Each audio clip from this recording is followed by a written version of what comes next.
Isn't that illegal? This video is a little bit about intelligent design. It's not a lot about intelligent design because there's too much said about intelligent design. I don't want to go into any big detail about it. But anyway, basically what intelligent design is saying that you just have to look at the universe to know that it was intelligently designed. The evidence is all there, and an intelligent designer made it, and of course they won't say that it's God, but that's what they mean. It's God. So one of the things that has been said to me recently is, look at a house. Look at how it's made. It was obviously intelligently designed.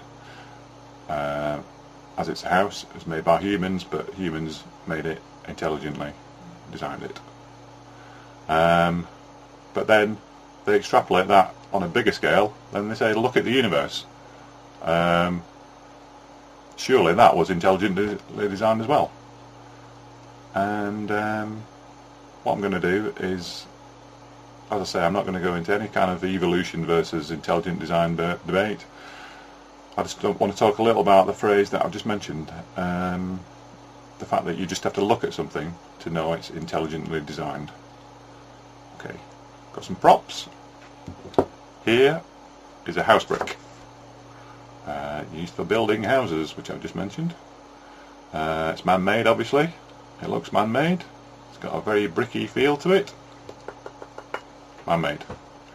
And we all know that man makes bricks for building houses, and there's no question about it. That is a man-made brick. Okay, so you just have to look at it. It's intelligently designed by a man. Fair enough. Okay, there's a rock. Which I just picked up from the garden, which isn't man-made. So obviously it's not man-made. It's in fact it's a bit of foundations from a wall and building outside. It's rock-shaped. It's irregular. It's not man-made. Okay, no problem with that. Put that to one side. Okay. Here's a pebble. Now, does this look man-made or not? It's smooth, which might be man-made. Could be artificial, could be man-made. But we know that pebbles can be worn down by the sea. Although I don't live near the sea. I know that it's a natural pebble from the beach. Okay, so that's a pebble. So we've looked at three things, and we're pretty sure where they came from.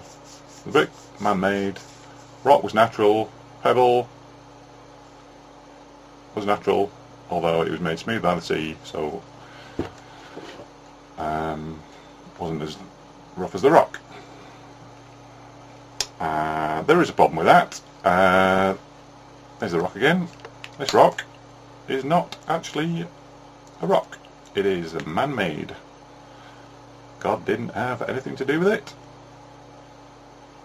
He didn't make it when he made the universe. I made this rock, and in fact it's made out of concrete. That's cement, sand and aggregate all mixed together, a bit of water, aggregate in its gravel. So I could get a close-up look at the gravel in it. You can see bits of gravel in there. But when you first looked at it, it didn't look like it was intelligently designed. Obviously, it's not a brilliant design. It's just a lump of concrete, but it's just a piece left over from, as I say, from the foundations of the wall that I was building, and this is just a bit that was broken off and put to one side. And it didn't look intelligently designed, unless of course you were thinking that God was the intelligent designer. And okay, so what I've told you wasn't entirely true. Okay, what about the pebble? Looks smooth, looks like a pebble, and it looks smooth because I made it smooth. It is in fact some clay from the garden, which occurs naturally in my garden, and I made it into a pebble shape. I smoothed it down, and it's made out of clay. Okay. Anyway, the point I'm making is that just by looking at something, you can't tell if it's intelligently designed. You have to investigate. You have to look at the evidence, and that's what science does. It looks at evidence. It provides explanation for where things come from. And science says they didn't come from God. There is no intelligent designer. Science is pretty 100% certain on that. And another point, one last point, everything in the Bible was written a long time ago by men who weren't scientists. They were just ordinary people. So how do you know those men were right? They could have been telling you lies, just like I was telling you lies about the pebble and the rock, which were artificial. So could the people who wrote the Bible have been mistaken? Could they have been lying to you? I've just told you that that's made out of clay. I was lying. It's not clay. It is a pebble. So I told you it was a pebble, then I told you it was clay. Now I'm telling you it's a pebble. So I was lying again. So you can't believe what anybody tells you. You can't believe what anything's written down. If I died before I told you that was really a pebble, you could have never looked into it. You'd never have investigated it, and you'd have believed that I made it from clay, and you'd have no evidence to tell you otherwise that was clay. So if you can't check the facts, and if there is no evidence, and you can't form a scientific hypothesis, or even a scientific theory for which you do need facts and evidence. And that's why intelligent design isn't science, and why creationism isn't science. Both of these tell you that God did it, but they don't tell you how, and they don't provide you with any evidence whatsoever, not even a tiny scrap, not a tiny particle of data. Nothing provable, nothing that you can reproduce, nothing that you can use as a scientific thesis or any sort of scientific method to prove that there was an intelligent designer or is an intelligent designer out there. So what you need to do is just make up your own mind.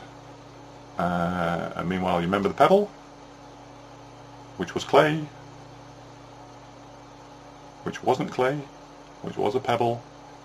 It is in fact chocolate, and I'm going to eat it. See ya.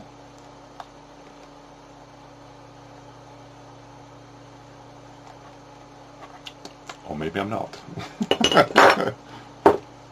Isn't that illegal? Censor your kids' ideas. Censor your child's inspiration. Censor all that. Expect a really heavy return spring, because you know what? That kid's going to turn her on you, and you're never ever going to have a part of his life again. Casting off the chains of the world. But enough about me.